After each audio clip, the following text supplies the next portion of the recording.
Halo. Ada peribahasa yang mengatakan tak kenal maka tak sayang. Maka dari itu, perkenalkanlah kelompok kami yang beranggotakan saya Nilus Tania. Saya Giska Purnamasari. Saya Iko Mangali Juliat Yana. Saya Niwayan Yosa. Kami akan membahas mengenai materi tentang perkembangan dan tantangan di awal kemerdekaan Indonesia, serta upaya mempertahankan kemerdekaan melalui perjuangan diplomasi. Kami akan membahas materi ini melalui beberapa pertanyaan yang akan ditanyakan kepada rekan kami.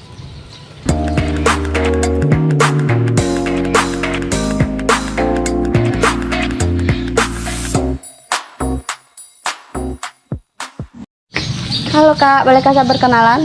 Halo, saya Sonia. Bolehkah saya bertanya kepada Kakak? Boleh? Baik. Tidak lama setelah proklamasi kemerdekaan, Sekutu datang ke Indonesia. Mengapa Sekutu datang ke Indonesia? Tidak lama setelah proklamasi kemerdekaan, Sekutu datang ke Indonesia karena bagi Sekutu dan Belanda, Indonesia dalam masa vacuum of power atau kekosongan pemerintahan.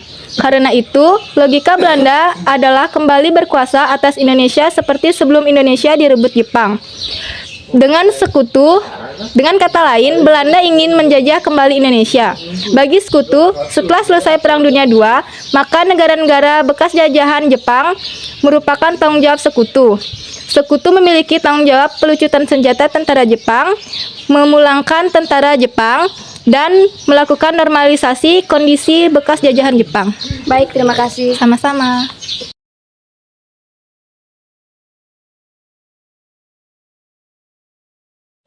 Halo Kak, dengan siapa? Nama saya Yosa. Boleh bertanya? Boleh. Berbagai pertempuran terjadi di berbagai daerah dalam menentang Sekutu yang datang ke Indonesia.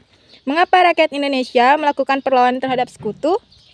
Berbagai pertempuran terjadi di berbagai daerah dalam menantang Sekutu yang datang ke Indonesia. Rakyat Indonesia melakukan perlawanan terhadap Sekutu karena Belanda datang kembali ke Indonesia untuk merebut kekuasaan dari pemerintahan Indonesia.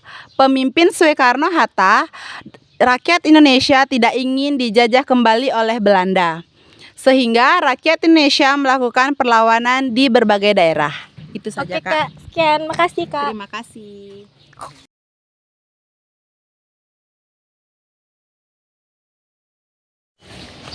Hai Kak, namanya siapa? Iko Mangali Juliat Yana. Bisa bertanya? Bisa.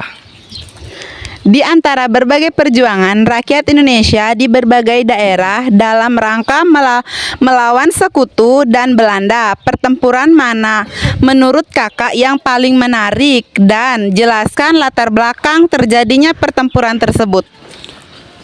Di antara berbagai perjuangan rakyat Indonesia di berbagai daerah dalam rangka melawan Sekutu dan Belanda, pertempuran yang menurut saya paling menarik adalah pertempuran Bandung Lautan Api yang terjadi pada 23 Maret 1946.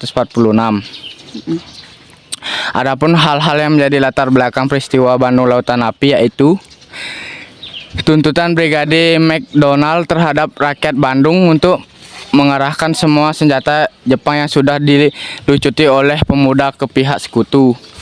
Yang kedua, tentara Sekutu membagi kota Bandung menjadi dua wilayah, yaitu Bandung Utara dan Bandung Selatan. Yang ketiga yaitu ultimatum dari Sekutu untuk mengosongkan Bandung Utara pada 29 November 1945. Yang keempat, rencana untuk membangun markas Sekutu di Bandung. Sudah Kak? Sudah. Terima kasih. Terima kasih.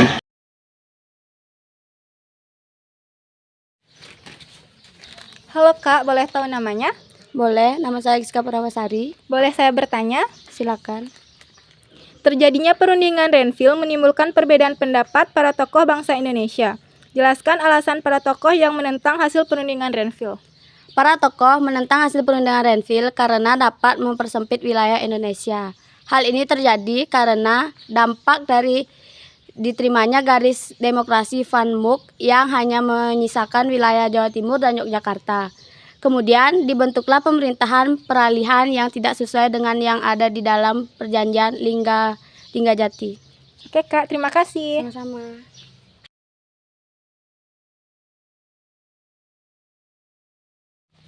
Halo Kak, Halo. boleh memperkenalkan nama Kakak? Boleh, saya Sonia. Bolehkah saya bertanya sama Kakak? Boleh. Baik. Panglima Besar Jenderal Sudirman beserta tentaranya melakukan perang gerilya sebagai bentuk perlawanan terhadap Belanda. Apakah kamu sepakat dengan tindakan yang dilakukan Jenderal Besar Sudirman? Jelaskan alasannya. Saya sepakat dengan tindakan yang dilakukan Jenderal Sudirman karena perang gerilya dapat membuat pertahanan Belanda menjadi lemah. Sebab taktik perang ini dapat mengecoh konsentrasi pasukan Belanda yang mempunyai senjata lengkap dan dalam jumlah banyak. Taktik ini juga membuat TNI dan rakyat Indonesia bersatu dan berhasil menguasai pertempuran. Baik, terima kasih. Sama-sama, Kak. Demikianlah materi yang dari pertanyaan yang dapat kami sampaikan. Sekian dan terima kasih. Mohon maaf bila ada kesalahan. Selamat menonton.